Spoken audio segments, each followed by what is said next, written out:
Wat ek nou vandag met jou oor wil gesels, gaan nou oor die hoëpriesterskap van Aaron en natuurlik die hoëpriesterskap van Jesus Christus.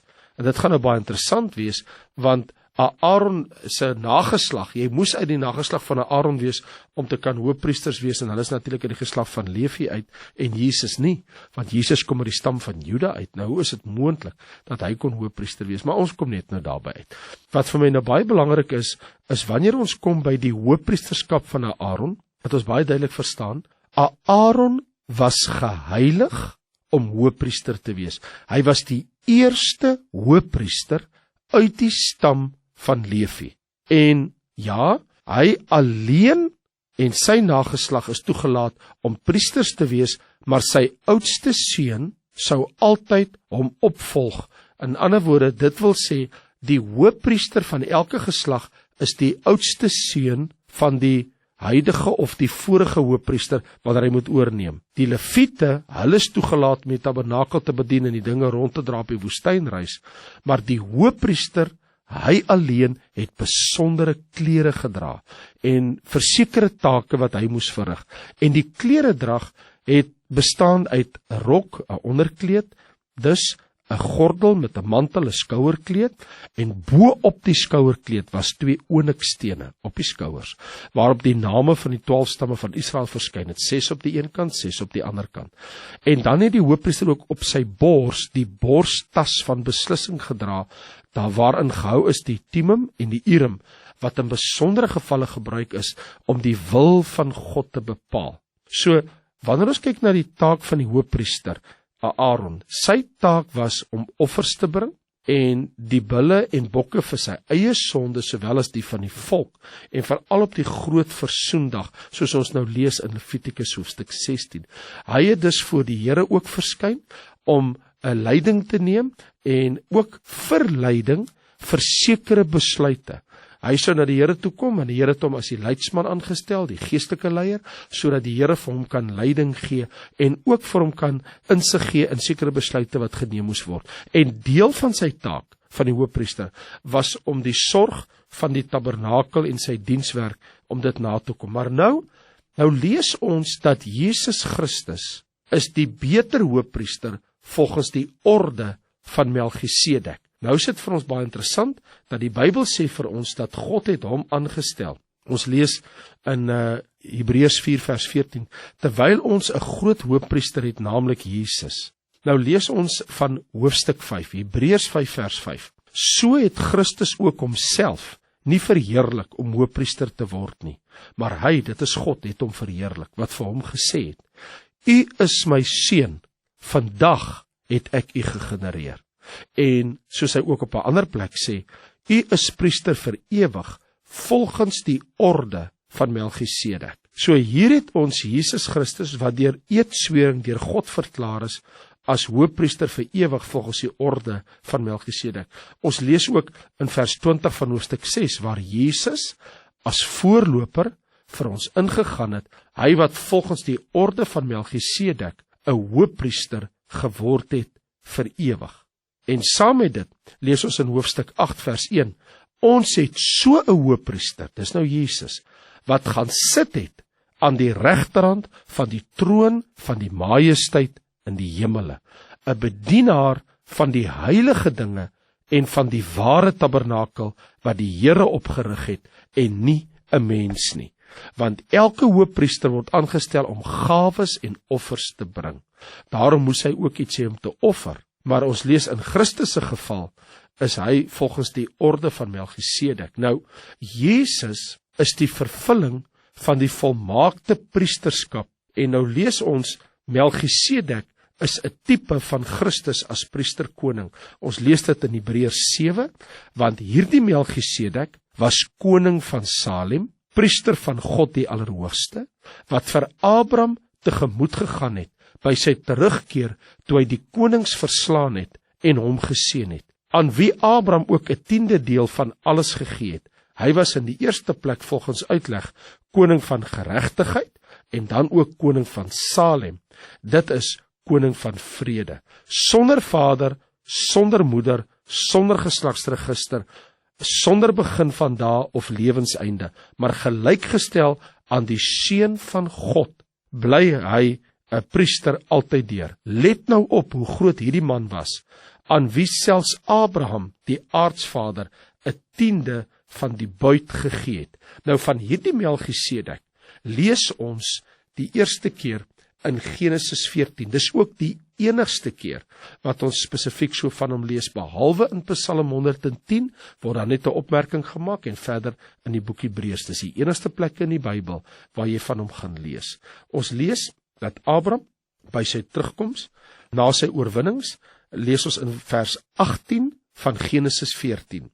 En Melchisedek, die koning van Salem, wat 'n priester van God, die Allerhoogste was, het brood en wyn gebring, en hom geseën Abraham, en gesê, geseënd is Abraham, deur God die Allerhoogste, die skepper van hemel en aarde, en geseënd is God die Allerhoogste, wat u vyande in u hand gegee het. Toe gee hy, Abraham, hom, Melchisedek, die tiende van alles. En hierin kan ons baie duidelik sien, het Christus Jesus, volgens die orde van Melchisedek, tevoorskyn getree in Hebreërs, in die boek Hebreërs. En die tipe Melchisedek verwys streng na die priesterlike werk van Christus na sy opstanding.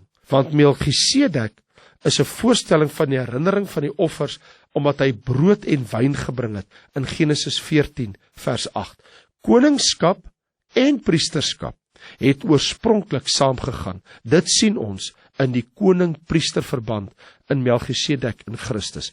En wanneer die Bybel praat van volgens die orde van Melchisedek, wat baie insiggewend in die Bybel is dat die Bybel sê dat Melchisedek is nie priester as gevolg van 'n stamboom van priesters, soos die van Aaron en Levi nie. Melchisedek het sy priesterskap direk van God ontvang. Dit was gebaseer op karakter en nie op 'n stamboom nie. En so is die priesterskap van ons Here Jesus Christus daarop gebaseer, want daar staan geskrywe in Hebreërs 7 vanaf vers 13, omdat met die oog hierop Christus aan 'n ander stam behoort het, waaruit niemand die altaar bedien het nie, want dit is volkome duidelik dat ons Here, dis nou Jesus, uit Juda voortgespruit het. En met betrekking tot hierdie stam het Moses niks gesê van die priesterskap nie. En nog baie duideliker is dit as daar 'n ander priester opstaan na die ewebeeld van Melchisedek, een wat dit geword het, nie kragtens die wet van 'n vleeslike gebod nie, maar uit die krag van die onvernietigbare lewe, want hy het getuig, u is priester vir ewig volgens die orde van Melchisedek. Want aan die een kant is daar die opheffing van die voorafgaande gebod weens die swakheid en nutteloosheid daarvan, omdat die wet niks volkome gemaak het nie, maar aan die ander kant is daar die invoering van 'n beter hoop, waardeur ons tot God nader. Nie vir sover dit sonder eedswering was nie, want hulle het sonder eedswering priesters geword, dis nou Aaron se orde, maar hy, Christus, met eedswering, deur die een wat aan hom gesê het, die Here het gesweer, en dit sal hom nie berou nie, u is priester vir ewig, volgens die orde van Melchisedek. In sover het Jesus van 'n beter verbond borg geword. U sien, die duurte van die priesterskap van Melchisedek, hy bly priester altyd deur, vers 3 van Hebreërs 7. Bly hy priester altyd deur. Van Melchisedek bly dit waar in hierdie sin. Daar is geen rekord van die opsegging van sy priesterskap deur dood of andersins nie. In ander woorde, soos wat hy dit ook nie ontvang het van sy ouers of dit deur sy stamboom oorgedra is nie, het hy dit ook nie sy priesterskap opgegee nie, want ons lees nêrens van 'n geslagsregister van 'n stamboom, vader of moeder. In soverre daarmee het Jesus Christus ons hoëpriester, het hy ook 'n priesterskap wat nie op 'n ander oorgaan nie, want hier staan in Hebreërs 7 vers 23, hulle, dis nou die aardse priesters, het wel priesters geword in 'n groot aantal, want hulle is deur die dood verhinder om aan te bly. As die priester gesterf het, moes hy ander een oorneem. Maar nou lees ons in vers 24 van Hebreërs 7, maar hy, Christus, omdat hy vir ewig bly, besit 'n priesterskap wat nie op 'n ander oorgaan nie. So hy is priester vir ewig volgens die orde van Melchisedek, en nou kan hy altyd leef om vir ons in te tree, want in vers 25 staan daar, daarom kan hy ook volkome red, die wat deur hom tot God gaan, omdat hy altyd leef om vir hulle in te tree. So miskien moet ons die vraag vra, hoe die Aaronitiese en die Melchisedekse priestersorde van mekaar verskil. Die verskil tussen die priesterskap van Aaron en Melchisedek word duidelik onderskei op 3 vlakke. Dit word onderskei in die persoon, die orde en ook die duurte. As ons na die persoon gaan kyk, in die Aaronitiese orde was die priesters feilbaar, sondige persone, soos wat ons nou gesien het in Hebreërs hoofstuk 5 vers 1 tot 3, want elke hoofpriester wat uit die mense geneem word, dis uit die orde van Aaron, tree ten behoeve van mense op in die dinge wat in betrekking tot God staan om gawes en offers te bring, as een wat kan saam voel met die onwetendes en dwalendes, omdat hy self met swakheid bevang is. Daarom juis moet hy, net soos die volk, so ook vir homself vanweë die sondes offer. Dus, hy moes vir homself offers gebring het. In die orde van Melchisedek word die sondelose getipeer.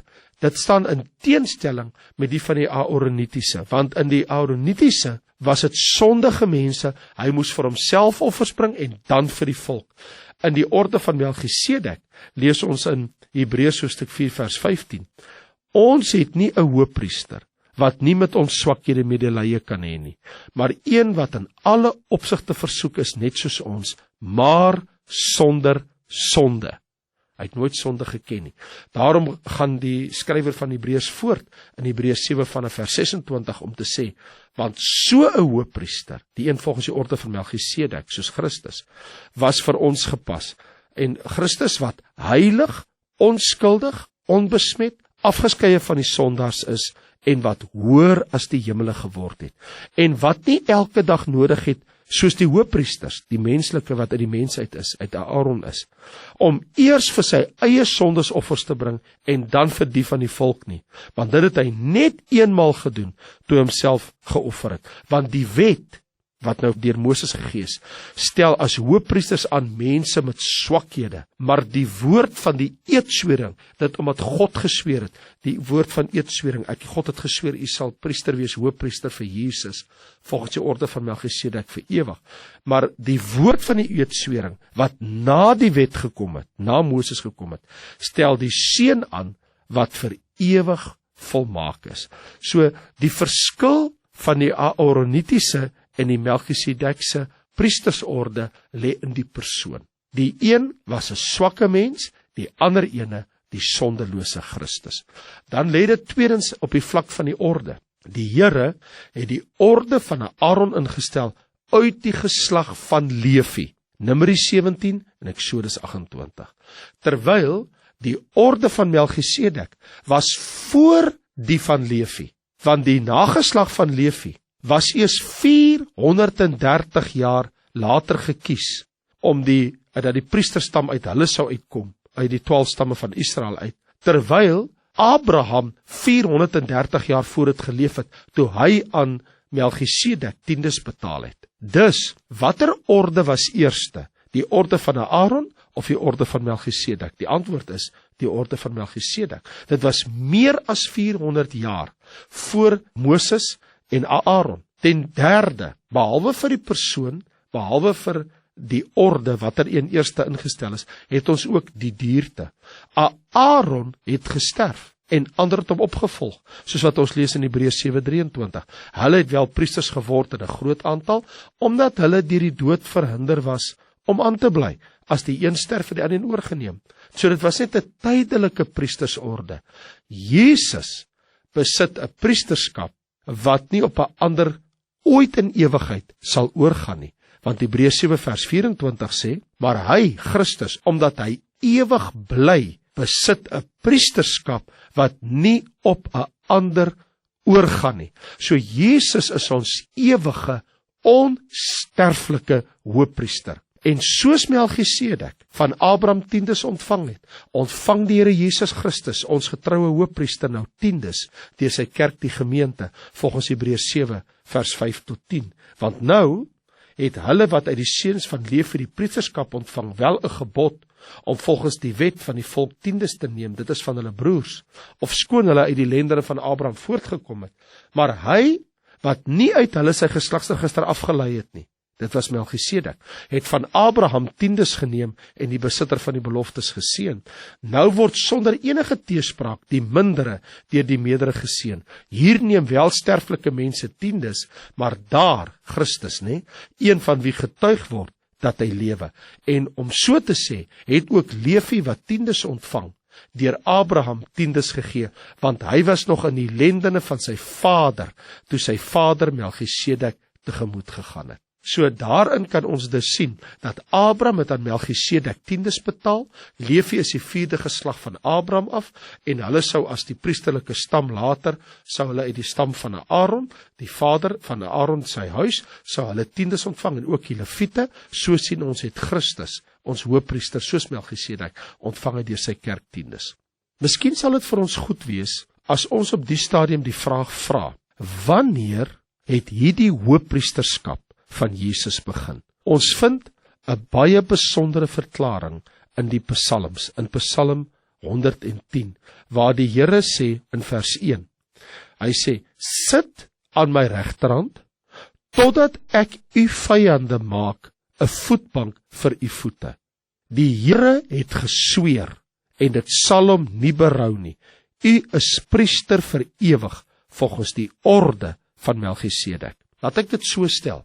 Histories begin Psalm 110 met die opstanding van Jesus Christus uit die dood, want dit is toe God hom gegenereer het, en Handelinge verduidelik het ook so in Handelinge hoofstuk 13, dat toe hy hom uit die dood uit opgewek het, want volgens Hebreërs hoofstuk 1 en ook in Handelinge 13, toe Jesus uit die dood uit opgewek is, Vader sê, ek het u gegenereer, toe het hy Christus, toe hy met die dood uit opgewek het, het hy hom aangestel met eedswering vir priester ewig en altyd deur, volgens die orde van Melchisedek. So die vervulling van die tipe van Melchisedek in die persoon van Christus het eers plaasgevind na sy opstanding uit die dood uit.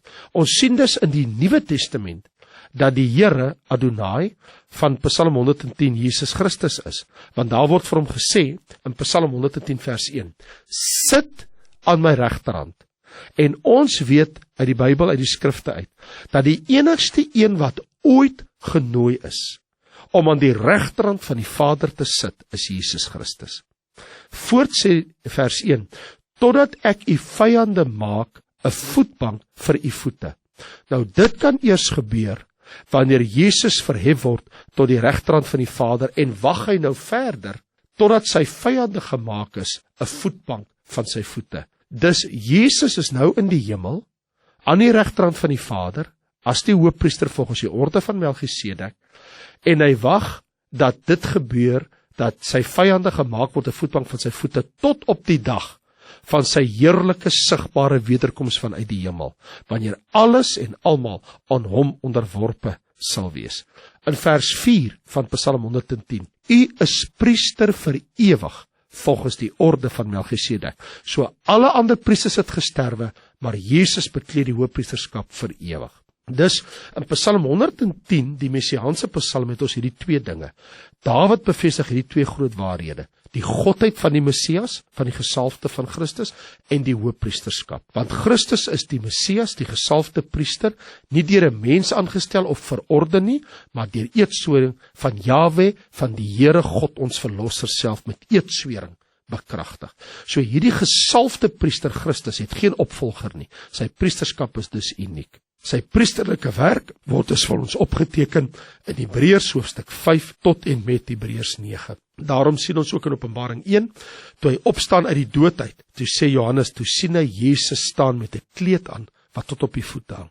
Toe die oomblik toe hy die dood uit opstaan en Johannes hom sien op die eiland Patmos, toe sê hy sien hom met 'n kleed tot op die voete. En daai woordjie vir kleed in die Grieks is pondores. Presies dieselfde woord word gebruik wanneer daar verwys word na die kleed van die hoëpriester. So die stam van Juda en die stam van Lewi kan ons hierin verstaan. Jesus kom uit die stam van Juda, dit is die koninklike stam. So met betrekking tot hierdie stam, het Moses niks gesê van die priesterskap nie, want Juda is die koninklike stam, Levi is die priesterlike stam. En die Latynse woord vir priester is pontifex, wat beteken brugbouer, so die priester se werk was om 'n brug te bou tussen God en mens, hy staan tussen God en mens. En jy weet die vreemde en eintlik ongelooflike feit, is dat die hele Joodse priesterskap op 'n geslagsregister gegrond was. Persoonlike eienskappe het geen rol gespeel nie, maar Jesus Christus, die ware priester, het dit nie geërf nie, hy het dit ontvang uit grond en uit hoofde van wie hy is. En hierin het ons 'n priester groter as enige ander onder die stam van Levi. So die priesterskap van Jesus is groter as die van die Lewiete en uit die stam van Aaron, omdat sy priesterskap met 'n eed bevestig is. Nou dit wil sê, Jesus ons hoëpriester, hy het geen diere geoffer, hy het nie die bloed gegee van diere om sonde weg te neem nie, hy het homself gegee. Want die bloed van diere het mense net seremonieel gereinig. Christus se offer van homself, die ware lam van God, was die een offer wat sonde vir altyd sou wegneem. En daarom lees ons dus, dat nou weet ons, omdat hy vir ewig bly, Hebreërs 7 vers 24 en 25, besit hy 'n priesterskap wat nie op 'n ander oorgaan nie. Daarom kan hy volkome red, die wat deur hom tot God gaan, omdat hy altyd leef om vir hulle in te tree. En ek het reg nou op hierdie oomblik, het ons 'n hoëpriester in die hemel aan die regterhand van die Vader, wat vir jou en vir my kan intree. Hy het klaar die offer gebring, dit was sy eie bloed. Eenmaal het hy sy bloed gestort as sy ewige offer, en ek het 'n hoëpriester, Jesus Christus. Ons kan nou na Vader toe gaan, deur ons hoëpriester, wat vir ons sal intree by die Vader. Lees gerus Hebreërs 7.